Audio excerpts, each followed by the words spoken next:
একজন ছেলে, নাম ছিল রিফাত। ছোটবেলা থেকেই দারিদ্র্য, কষ্ট আর অপমান ছিল তার নিত্যসঙ্গী।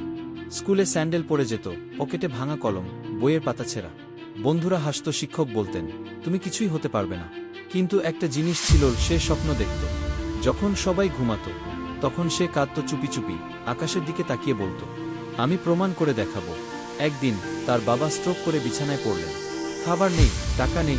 সে রিকশা চালাতে শুরু করল। সকালে কলেজ, বিকেলে রিকশা, রাতে বই। একদিন ক্লাসে শিক্ষক প্রশ্ন করলেন, তুমি এখনো আশা ছাড়োনি? সে বলল, না স্যার, কারণ আমি জানি আলো আসে অন্ধকারের পরে।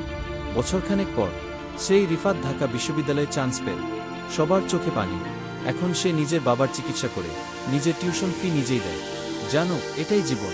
তোমার যত কষ্টই থাকুক, যত বাধাই আসুক, হাল ছেড়ো না। কারণ হয়তো তুমিও সেই গল্পের নায়ক। শুধু একটা জিনিস মনে রেখো, তোমার গল্প এখনো শেষ হয়নি।